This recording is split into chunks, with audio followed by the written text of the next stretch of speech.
welcome to my YouTube channel. I'm Louise Nichols and I'm a textile artist living in Cornwall. So today's video is going to be about completing our seagull hanging.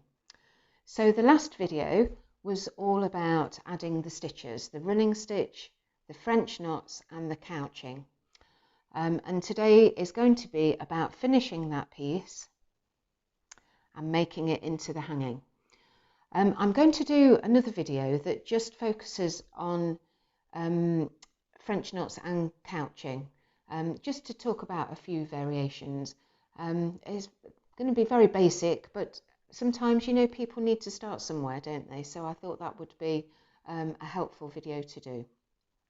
And of course, although the stitches, you know, I'm showing you the stitches on a piece that's from one of my kits, you can use these stitches on all sorts of pieces of work, so it's not just about my kits. I've had quite a few questions about when I'm going to be finishing my workroom, when I'm going to get in there and do some sorting out, be decorating and everything. So that's going to be towards the end of May, beginning of June, I would have thought. But I've had quite a few questions asking me about when that will be, so that's that. So we'll get on with the making the hanging. Okay, right. So this is as far as we got with our seagull last time. When I've stitched anything, and sometimes throughout the process of stitching, I quite often go and give my print a little press so it's nice and flat again. That's up to you whether you want to do that or not. And as I said before as well, if you want to use an embroidery hoop when you're stitching, you can do, but I don't. So you can see this is really nice and flat now that I've given it a good press. So what we're going to do now is to measure around the edge.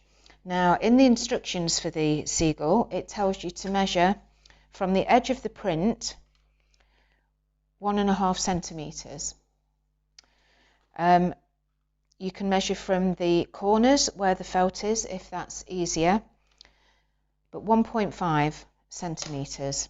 I don't know what that is in inches, but anyway, 1.5 centimetres. Now you can either use one of these fabric pens that disappear when you iron it, but I quite often just use a soft pencil for this. So this is a 2B pencil that I've used.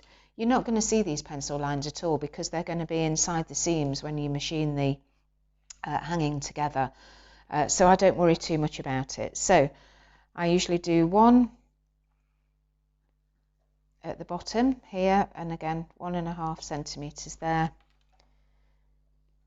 So I'm measuring from the edge of this print here, not the stitching, the print there, okay? Again, 1.5 centimetres. And the same on that side, 1.5 centimetres. Now you can double check. So that's just over 9 and just over 9 there. Just double check that you've got the same width all the way down.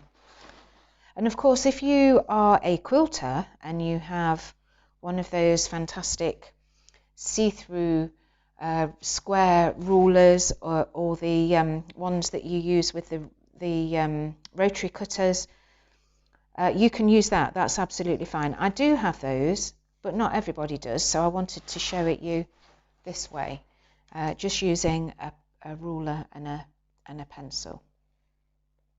So I'm going to draw my lines there, and then I'm going to do the same from here. So this time I am going to measure from the edge of the felt there. So 1.5, move that up, and 1.5. And the same here, 1.5. Okay, I'm just going to move that up so it's, there we go. And again, you can just double check, so that's just over 19 there and just over 19 there. That will do. So draw my line there.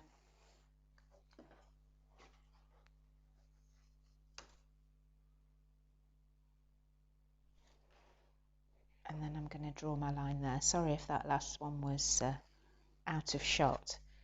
Okay, so now I've got my pencil line drawn all the way around the outside, and it's an equal distance. So again, you could use a rotary cutter for this if you've got one, but I'm just going to use my scissors. So I'm going to cut down those pencil lines. Now if you want a wider border,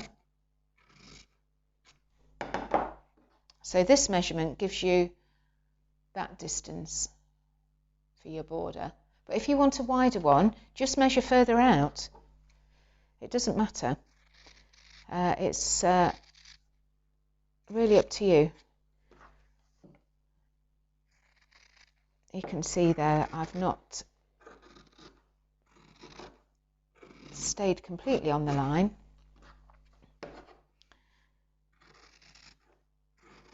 But that's absolutely fine. So get rid of those bits. So there's your seagull now with your equal border. Now in your kit you get a piece of backing fabric and a piece of, this is a 2-ounce wadding. Okay, so what I'm going to do now is I'm going to cut these to the same size. Now all I do is I'll place that on the top. You can see you've got quite a bit of extra fabric there, so if you're one of these people, and I know a lot of you are, that save all your scrap pieces, then you'll have a little bit of fabric that you can do something else with. So just make sure that's not moved. I don't tend to pin this on because pins can distort the fabric a little bit.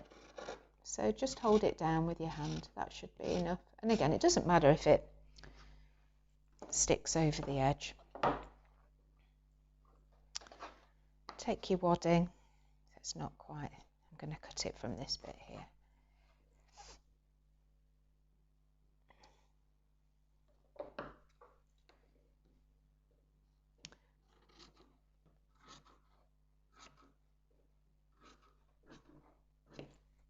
Oops. There we go. And just cut that top bit there. Okay, so move that out of the way. So you need to position your ribbon pieces at the top here now, ready for hanging. Now you get a strip of a piece of ribbon. I think it measures about 20 centimeters or so, the piece that's included in the kit, and you'll need to cut it down into 2 pieces that are equal measurement, and you need to make sure that the loops are going to be big enough for your bit of driftwood or dowling or whatever it is, bit of twig that you're going to hang your hanging with. You need to make sure that those loops are big enough for that to pass through. So these each measure, I think it was 7.5 centimeters. This one, they were 7 centimeters, so round about that size. And then you double them over like that, and I line mine up with the edge of the print there and pin it from the back like that. Okay, and do the same with the other one like that. So again, line it up with the edge of the print. I just think it makes a nice line then when you've got your final hanging. And again, pin it from the back like that. So now you've got your 2 ribbon loops in place. Okay, and then you place your bit of wadding, your backing fabric. Now if this was a patterned fabric and it had a pattern on one side, then you would need to place your pattern side up, so it would be right side up, and then you need your print to be right side down, so you've got right sides together line those up like that, and because you've pinned your ribbon from the back, you can see where those pins are. So if you're going to be machining with your pins still in, you're not going to come across an unexpected pin that's going to break your sewing machine needle. Okay, and from here now I would just pin around the outside, just pop a few down there like that.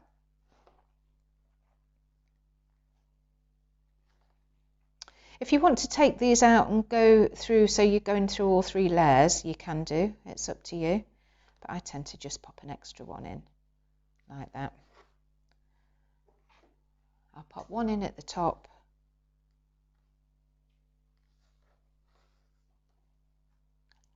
I'm going to use that feels a little bit not very sharp.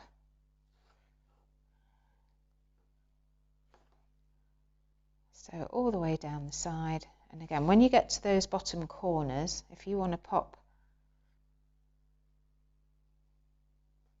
a couple in there as well, see if I can get one more out of this, there we go, like that. Okay, now if you want to tack it, you can do, that's up to you, but I machine it with my pins still in, and I leave a gap at the bottom here for turning through. Now you can just try and remember when you've machined around to stop, to leave the gap, or if it helps, maybe just pop yourself a couple of pencil marks on like this, and hopefully when you machine around that will remind you to leave that little gap at the bottom there. Now I'm going to go over into the studio now and use my machine, and you'll see that because we've measured an equal distance all the way around the outside here, when I set my machine foot, I'm going to line it up with the edge of the print, and then I'll keep that foot lined up with the edge that I've cut all the way around, and then that means that when you turn it through, you've got an even border all the way around because you've already measured it. Okay, right, okay, so we'll go over to the machine now. Right, okay, so we're going to machine around the edge of the print that we've already cut out and pinned. So we've got our 3 layers all pinned together with the ribbon inside. Okay, now one of the only things I don't include in this particular kit excuse me, is machine thread, because there's so little used when you're completing the hanging that I think if you've got a machine, you've probably got some thread that you can do this bit with. In some of the bigger kits I do include a machine thread, but not the smaller ones, and it just helps to keep the cost down. So threaded in my machine, I've got a white thread. It's just a cheap polyester one that I've had for years, so it doesn't have to be anything expensive, and I've got it threaded in my bobbin in the bottom as well as on the top. So I'm going to put the hanging underneath, and then we did those little pencil lines, didn't we, on there? So I'm just going to make sure that my needle is going to fall about where that pencil line is, and then, as I said earlier on, lining my foot with the edge of the hanging there, and then I'm going to lower the foot down, lower the needle down, put the foot down, and then I'm just going to, I always keep hold of the threads. I know some people use those, what are they called, thread bunnies or something like that, but I don't use those. I just keep hold of the thread so that when I start the machine it doesn't jump. I think posher and more expensive machines have a little function so it doesn't do that as well. So anyway, but mine doesn't. So I'm just going to go forward a little bit and back a little bit, and then I'm going to carry on. And I've got it set on a straight stitch. On my machine I've got a Janome, and it's on A, and I've got my length on 2. Okay, so I'm going to machine around the edge.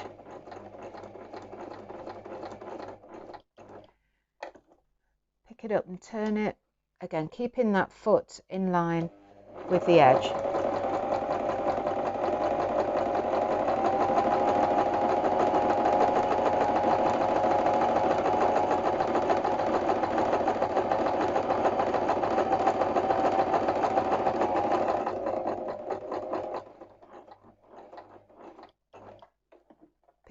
and turn it.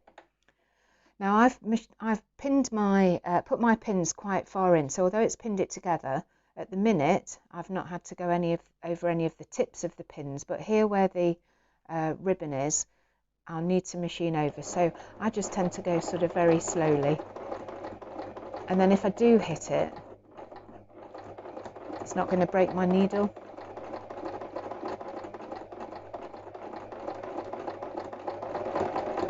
And then the same with that one. Now you can see here, sometimes this polyester wadding, it gets caught over the top of the foot, but you can snip it off. I just kind of pull it back with my finger, so it's not going to sort of snag on the foot itself. I'm just going to do one more there. Turn it, and then back down the other side.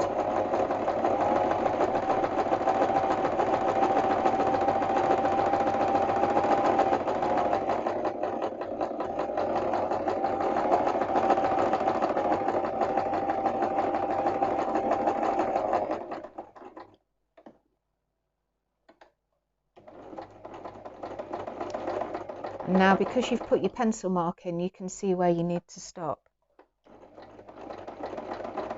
So a little backwards and forwards, and that's it, I'm done. So lift the needle out, snip it off. Okay, so I'm going to go over to the table now, take out the pins, trim the corners, and we'll move on to the next stage. Right, so I'm going to take all my pins out now from around the edge.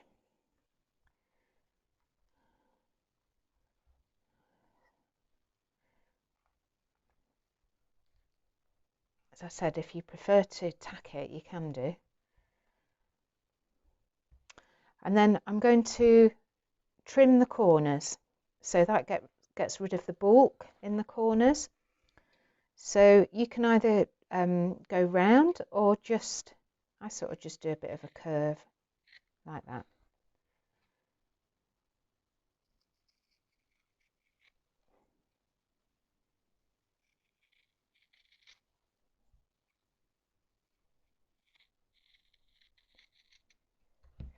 Get rid of those bits.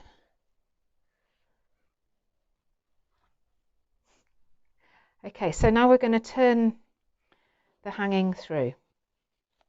So I'm kind of gathering it up like that and then just pushing it through. Now you can buy prodders and things to use. I've just got a size 10, I think it is, 9 knitting needle. Do you know, I've been telling people I've got a 10mm knitting needle and it's actually 9. Anyway, it's got a nice rounded corner, so it's not going to poke through your fabric. So you want to poke those corners out so that they're as pointy as they can be.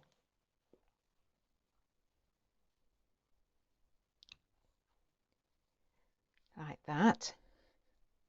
And then what I tend to do as well, using my knitting needle, I've got it inside and I pull it down the edge like that, and it just helps to push that seam out, and along the bottom as well, and then down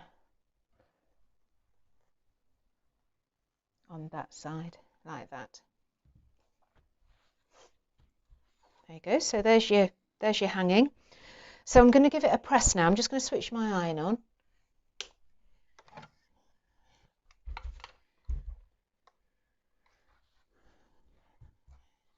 Okay, and what I also do when I'm pressing it, I'll turn those edges in. If you've got any little bits of thread, just tuck them in like that.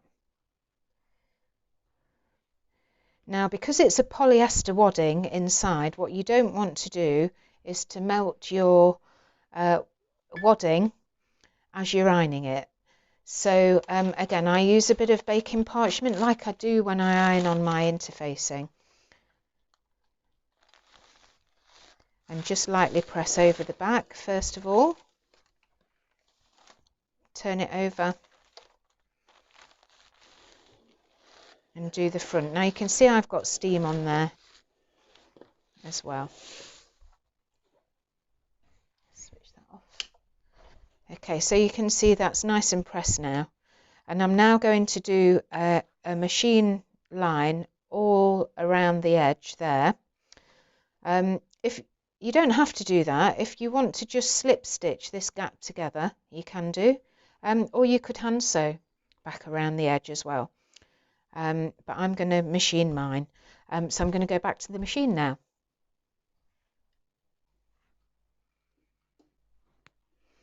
Okay, so we're ready to machine around the edge. I have just popped a pin in that gap as well, just so that as I start to machine, the bottom doesn't slip out from the top and vice versa. Okay, so I mean, I machine from the edge only a couple of millimeters, so when I bring my needle down, I don't know if you can see on the camera, I'm only 1 or 2 millimeters in from the edge. Okay, so let's pull that through. I'm going to take that pin out now, pop that over there.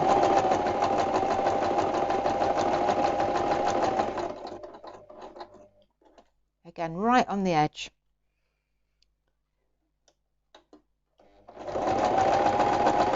Sometimes when you get to the corners, because they are a little bit bulky, you just have to give it a little bit of a shove to get it going.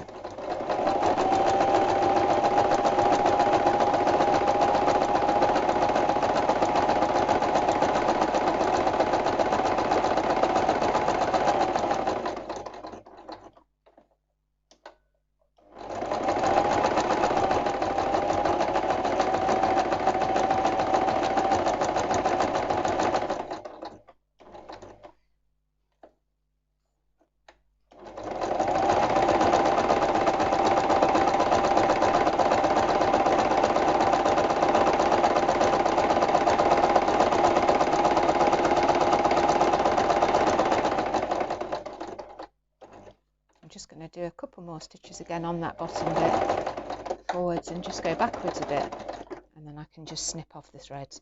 And by machining around the outside, you've closed the gap as you go as well, so I didn't slip stitch it or anything. I just popped that pin in and that just held it in place, and then I'll snip these threads off and trim them down. Right, I'm going to go back, I'm going to give it another press as well now, and then I'll take you back and show you about putting a little bit of driftwood in and a little hanger so you can hang it on the wall. Okay. Okay, so here's our hanging. I'm just going to snip these threads off here. I've already done the ones on the back, and as I said, I'm just going to give it another light press. So again, a bit of baking parchment. I've turned the steam off this time as well.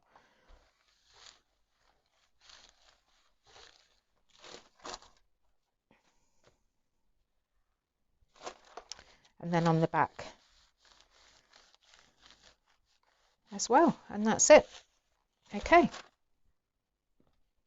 there we go.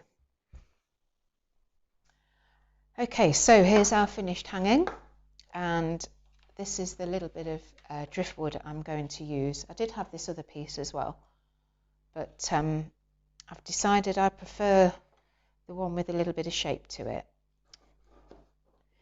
So just pop that through your loops at the top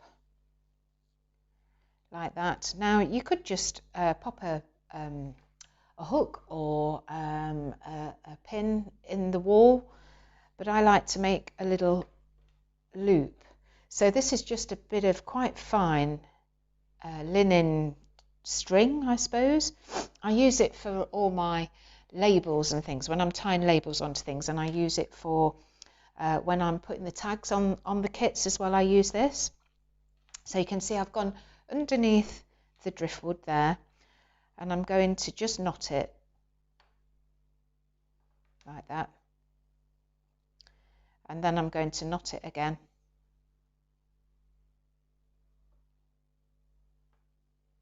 like that, and then I'm going to get the other end and I'm going to go underneath and I want sort of a little, can you see there, I just want this sort of size loop at the top. So I'm going to hold that there while I pass that end through, like that. So yeah, that's fine. And then again,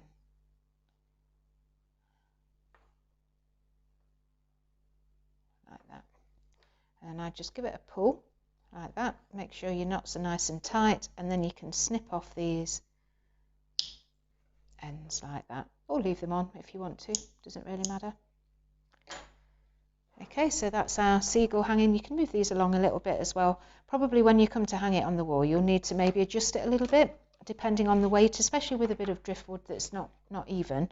You might need to just kind of fiddle about and move it across so that the weight's right, so it hangs nice and straight. So there we go then. There's our finished hanging.